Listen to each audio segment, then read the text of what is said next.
And ladies and gentlemen, welcome to Chentex Multimedia, the late edition for Friday, the 18th of December. And thanks everyone for watching yesterday's first 5 p.m. news segment. We'll try and bring special news update and coverages whenever there is the right need for it, when there is something that's happening. Well, of course, we know the two main things that we're going to talk about today. One is that cluster in New South Wales, and then we'll look at the status of Tropical Cyclone Yasa at this point in time. But first of all, let's join in with our Premier as he announces what might be an update for Queensland.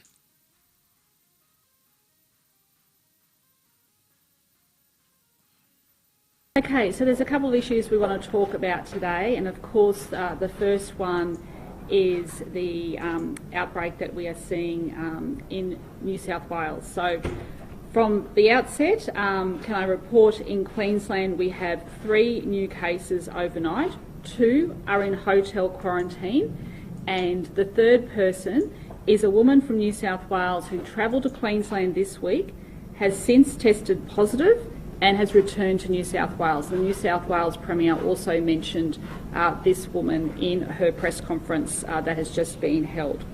This woman is connected with the Northern Beaches cluster, and you'll hear very shortly from the Chief Health Officer that she did visit the Glen Hotel, and she did go to the Sunshine Coast, but we're not concerned about where she went on the Sunshine Coast, but we will be doing some testing around 8 Mile Plains, and also she came up in a Virgin flight. So the Chief Health Officer will go through those details.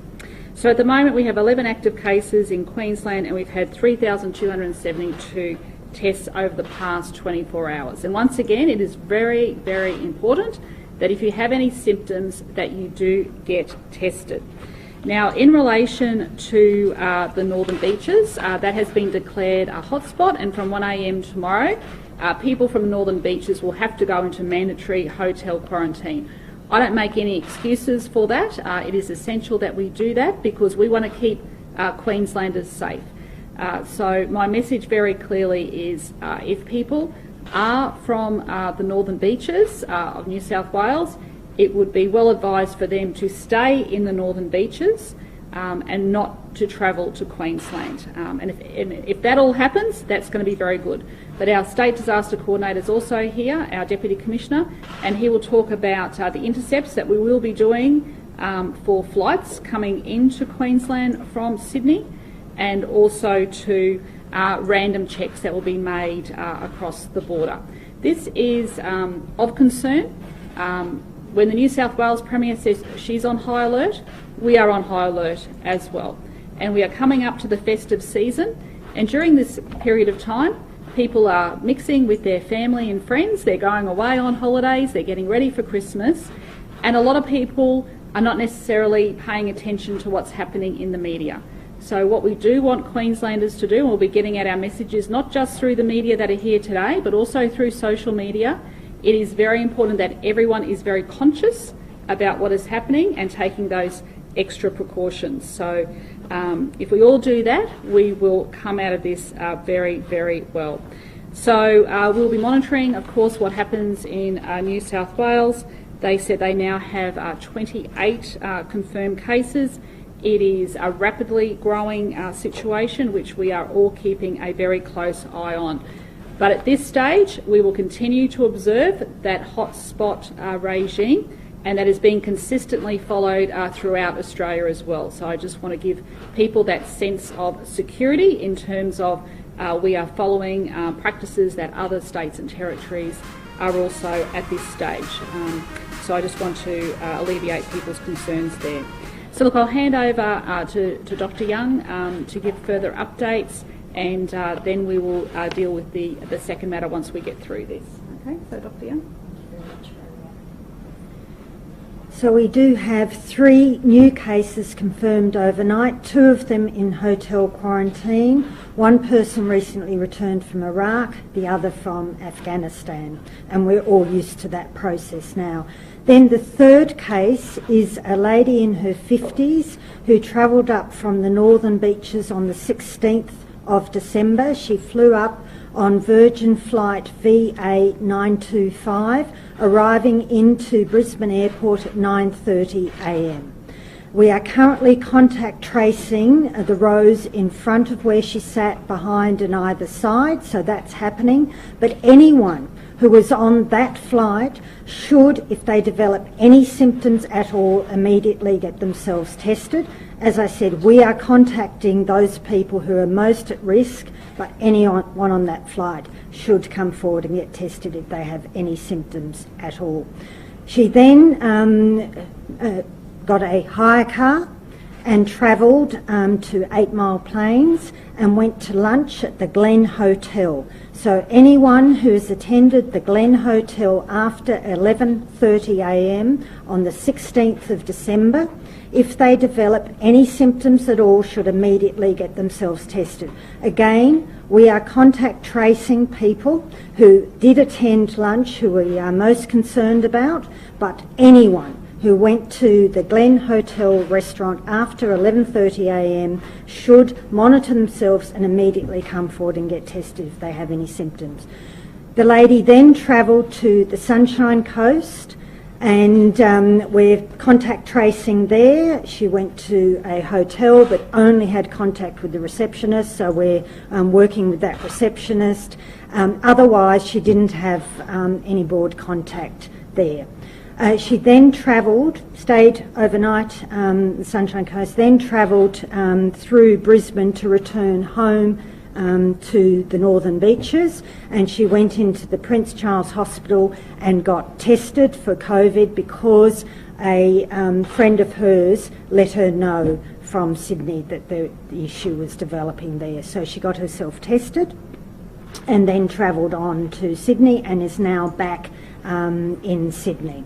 That test result came back positive last night, and so we started all that contact tracing. And I'm confident that we are broadly contact tracing and we will find anyone who's potentially at risk of having come into contact with that individual.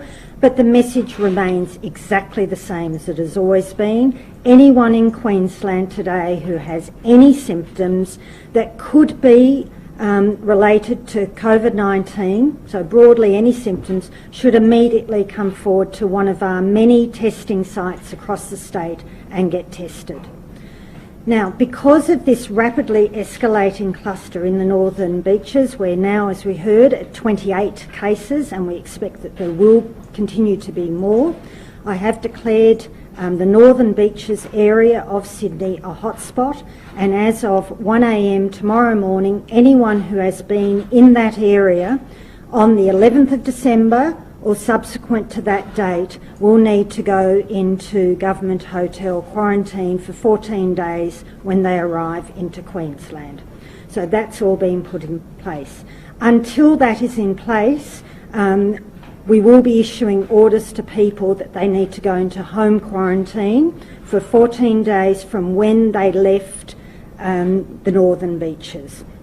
So anyone in Queensland today who has been in the Northern Beaches from 11th of December onwards, any date, needs to immediately go into quarantine wherever they are. So in their home or in their friend's home or in a hotel, wherever they are in Queensland, and they need to organise to get themselves tested. That's very important, and they need to stay in that quarantine site wherever they are until it's 14 days since they left that Northern Beaches.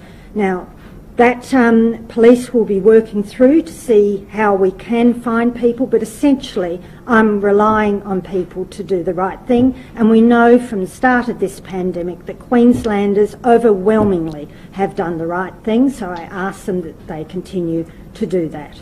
Now, as we go into this period, we know there is more mixing happening, and that's what is so great about Christmas, about this holiday season, that friends and family all get together.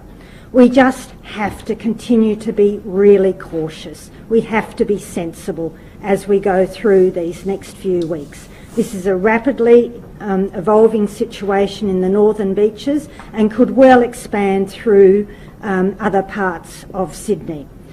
So here in Queensland, we have to be ready. So people, please, when you go to those venues that have QR codes or have processes to check contact details, it is critically important that you give them your contact details so that if we have something happen, we can immediately contact people and get on top of clusters as quickly as we can. That is really important. And I also ask everyone, wherever possible, maintain that 1.5 metre distance. Really maintain that distancing and be alert to yourselves. If you've got any symptoms, come forward and get tested. We've got testing clinics throughout the state and they will, of course, be operational all through Christmas, the holiday season, New Year. This time is a real risk for Queensland as we see what goes on in Sydney. Thank you. And we have had that, people here, I was out talking to a few people and they said, no, we don't want anyone from New South Wales coming here at the moment because, we have managed it so well so far. Well, right now, let's go to the news from Sydney and let's hear what the verdict is from there.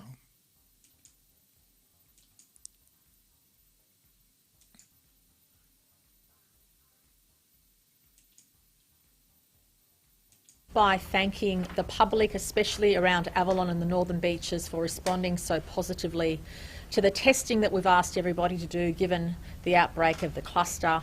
Can I also thank our contact tracers and those doing the genomic testing in health who've literally been working 24/7 to get on top of this outbreak as much as possible. Yesterday we'd advised that as at 8 p.m. last night there'd been 15 locally acquired cases linked to the Avalon cluster.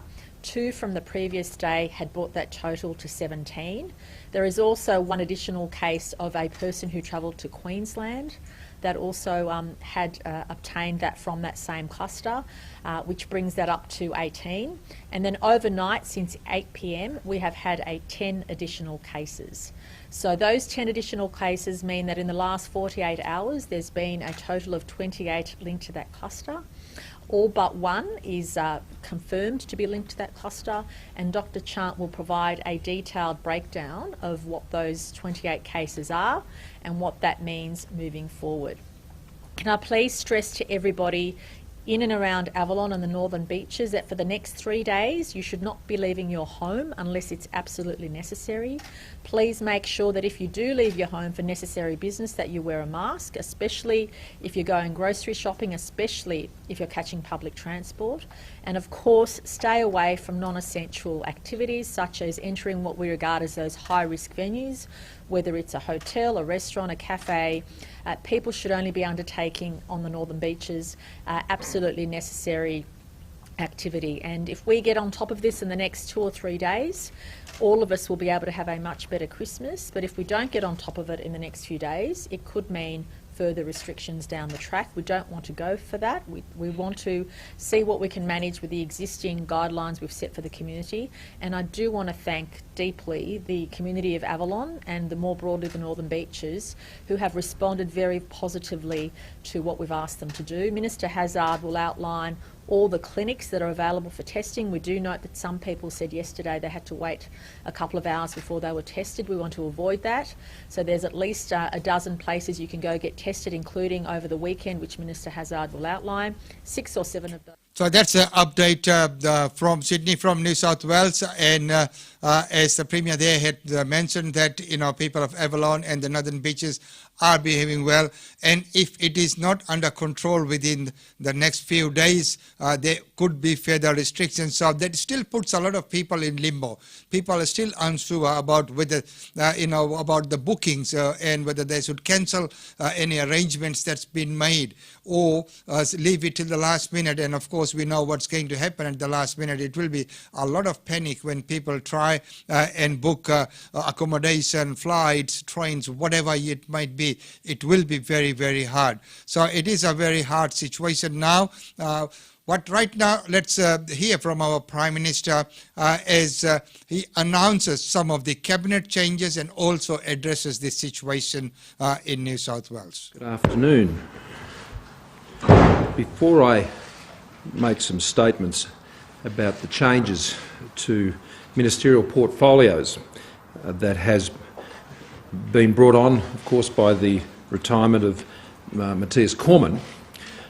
A few quick words around the situation in New South Wales.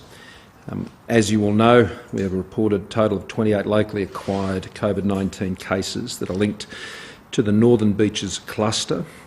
The two first cases were reported on the 16th of December 2020. A total of 28 cases are currently associated with that cluster, including one case that was diagnosed in Queensland on the 18th of December of 2020. The majority of cases, I'm advised, and New South Wales Premier would have already made reference to this, I'm sure, they involved two venues, the Avalon RSL and the Avalon Bolo, and a number of cases are linked to one or both of those venues, including the case diagnosed in Queensland. And the Avalon RSL case is considered to be the source of the initial seeding of that cluster. All of these cases attended a number of venues whilst infectious, which have been part of a public health alert, and most of the cases live in the Northern Beaches. New South Wales has dealt with many of these challenges over the course of recent months and over the course of the COVID-19 pandemic. New South Wales have demonstrated an extraordinary capacity to deal with these challenges, and I retain full confidence in their ability to do that. I was with the Premier for most of yesterday, in fact, as you know, when we were up in northern New South Wales, when this information was coming through, and already their agencies were right onto it. They are working around the clock, as you've seen, with the amount of detail and information they've been able to identify in such a short period of time. And so our advice is to just take heed of the information that has been made available by the New South Wales authorities. If you're any of these areas, then what you need to do is set out very clearly there. For those who are in other states, then it's the same rule: follow the advice of your local health authorities. Of course, these things remind us that we are still in the midst of a global pandemic. The virus has not gone away. It is still there, and as a result, all the measures that we continuously take are necessary to continue to protect Australia.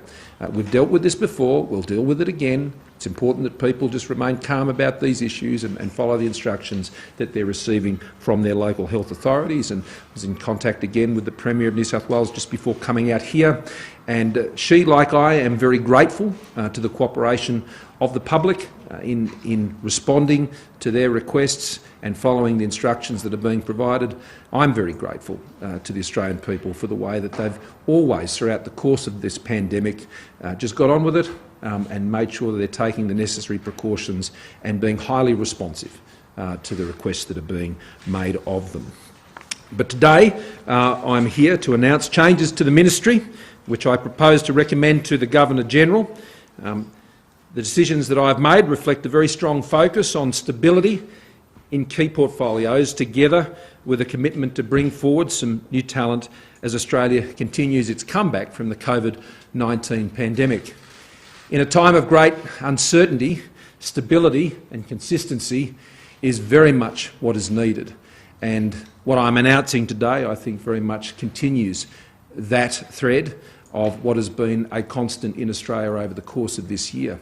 In a time of uncertainty, I think Australians have been able to look to their governments, plural, and see the stability and certainty and constancy that are necessary for them as they navigate their own pathway through what has been a very challenging year. Key portfolios geared to Australia's prosperity and security, they remain unchanged. Treasury, finance, employment, skills, small and family business, foreign affairs, defence, home affairs. All key portfolios remaining unchanged. There are no changes to the nationals in the ministry, and associated policy responsibilities also remain unchanged under the leadership of the Deputy Prime Minister and the Minister of Infrastructure, Transport and Regional Development, Mr McCormick. The ministry also maintains its record representation of women in Cabinet. Following the appointment of Simon Birmingham as Minister for Finance, taking over. And there's those updates there from our Prime Minister about those changes, and of course he spoke about the COVID-19 situation in New South Wales as well. And the cabinet reshuffle, as he mentioned, some of the tough decisions, the decisions that he has made, and he will be taking those decisions to the governor. Well, right now, time to go to Fiji and get an update on what's happening with the Tropical Cyclone Yasa. We know that it has now been downgraded to a Category 3, but first up, let's get a weather update. Courtesy of Virginians. And nearby smaller islands, Yavata Vivia Nayau, Vanua Levu la Kemba, Oneata Vanua Vatu, Mode Kambara Namukai Lau, Ongea Vatoa, and Onoi Lau. A storm warning remains in force for the western half of Vanua Levu, the Combia, and the rest of Lomai Viti group. A gale warning remains in force for the eastern half of Viti Levu, Matuku, Moala, and Totoya, Kandavu, and nearby smaller islands, Yandua, Ngaloa, Kia, and Mali. A strong wind warning is in force for the rest of the Fiji group. A storm surge and damaging heavy swell warning remains in force for southern coast of Vanua Levu, Taviuni, and nearby smaller islands, Lomai Viti and Lau group. A heavy rain warning remains in force for the interior and eastern parts of Viti Levu, southern parts of Vanua Levu, Taviuni, and nearby smaller islands, Lomai Viti and Lau group. A heavy rain warning remains in force for the interior and eastern parts of Viti Levu, southern parts, Vanua Levu, Taviuni, and nearby smaller islands, Lomai Viti and Lau group. A flood warning remains in force for major rivers on Vanua Levu, for low-lying areas and areas adjacent to Vatuka Devadeva and downstream of Raki Raki Town and Korovo, Waimanu and Waindina rivers. A flash flood warning remains in force for the low-lying areas and areas adjacent to small streams of Vanua Levu and low-lying areas of eastern half of Viti Levu. Severe Tropical Cyclone Yasa Center 933 Category 5 was located near 17.3 south, 179.5 west, or about 50 kilometers north to northwest of Koro and about 60 kilometers west of Vanua Levu at 3 a.m. this morning. Close to its center, the cyclone is expected to have average winds up to 205 kilometers per hour with momentary gusts of 285 kilometers per hour. The cyclone is moving southeast at about 22 kilometers per hour. On this track, the system is expected to be located near Lau Group in this hour.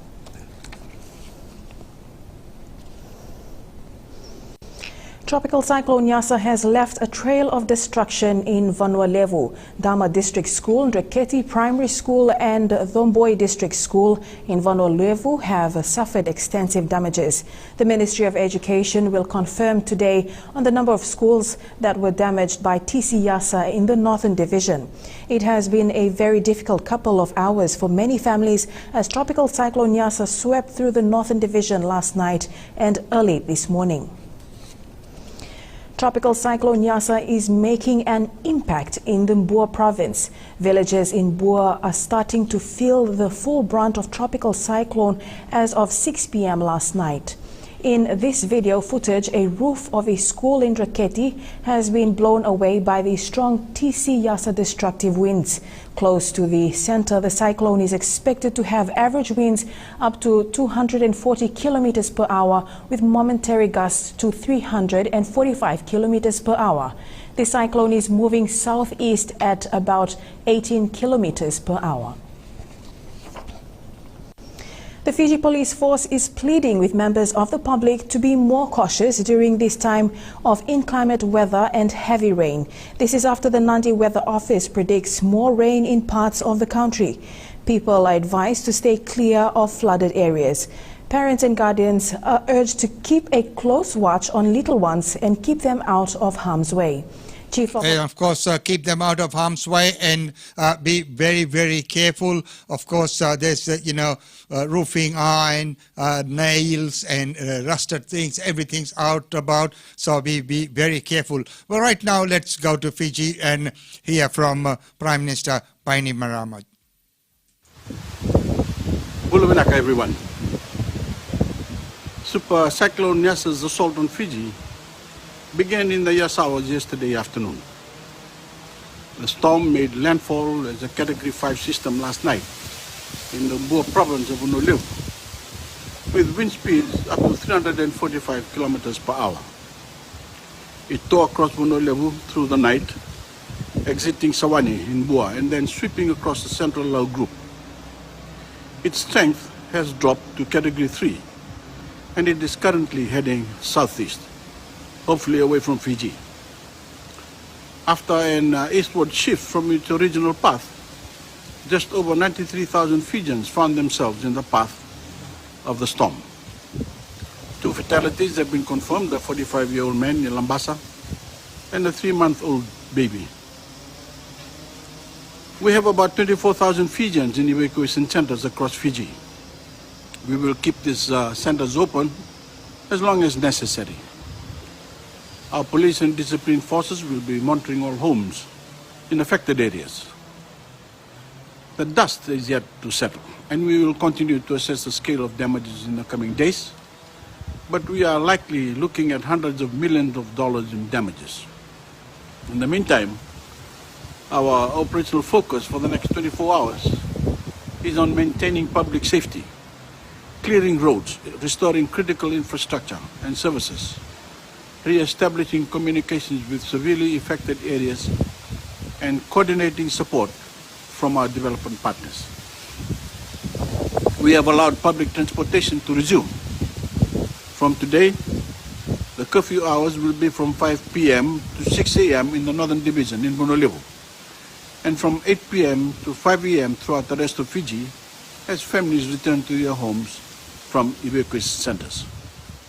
From tomorrow, the curfew hours will revert to 11 p.m. to 4 a.m. nationwide. Our police officers, WAF technicians, GFL line workers, disaster officials, RFMF and Fijian Navy personnel, and other frontline staff have worked tirelessly through the night and this morning to aid affected communities. All they ask for in return is your patience and cooperation. Please adhere to their advice. Stay sheltered and stay out of floodwaters and stay alert. If you are impacted, help is on the way. Rest assured, we will reach you with relief. We are mobilizing every resource available to respond in areas severely affected by this most recent super cyclone. All civil servants will be returning to work on Monday. Stay safe, Fiji. Vinaka. Pula Vinaka, Prime Minister. Yeah, and of course, everyone needs to stay safe and be clear of the floodwaters, be it Australia, Fiji, or wherever. Well, let's take a quick look at some of the little coverages of the extent of the damage.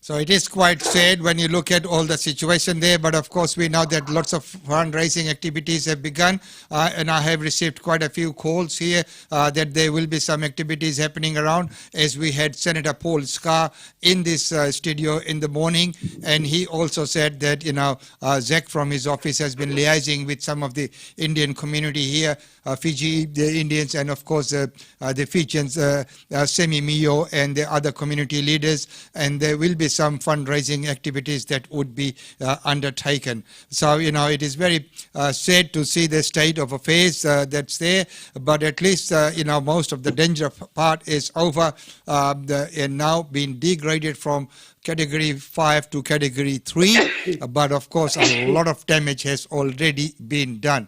Well, for the last segment of today, I'm trying to see if I can connect to Delhi and get some live updates on what's happening in the situation there with the farmers and the government, whether any headway has been made or what the situation is there. Let's see if we can connect to Delhi.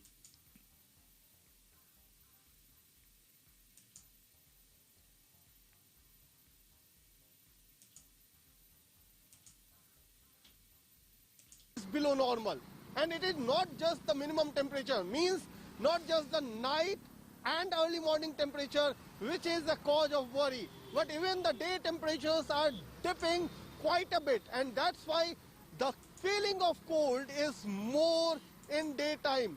The strong northwesterly winds, they are affecting the temperature in Delhi. Approximately 18 km/h northwesterly wind is right now blowing in the capital, and that's why the temperature, the day temperature has also dipped quite a bit. Right now we are in the third week of December, and just imagine what will happen in the last week of December, and just be prepared for one of the coldest year and this year, and all the records might break this year by the weather conditions. With camera person Alok Das, it's Kumar Kunal for India Today from Delhi. Thursday night was another coldest night of the season in the Kashmir Valley. The temperatures recorded here in the previous night were -6 degrees centigrade, which is the lowest temperature so far in this season. After the recent snowfall in the Kashmir Valley, the cold wave has intensified. Now the temperatures are not declining in Srinagar city, but in fact in other hilly and tourist areas of Kashmir. In fact, in Gulmarg, temperature recorded was -8 degree, and in the Dras and Kargil it has already declined below -10 degree centigrade. The impact of cold can be seen here in the famous Dal Lake of Srinagar. Now this famous lake of Kashmir has started freezing. In fact, you can see it has not fully frozen, it is still open, but in the edges and corners the layer of this freezing water in the lake clearly indicates how severe cold it is being observed here in the Kashmir Valley, and in coming days this cold will further intensify as the coldest season of the year in the Kashmir Valley will start from 21st of December. We're slipping into a short commercial break. With that is a wrap from me, Chaiti Narula, on this bulletin. For further news and updates, do log on to indiatoday.in or download our app.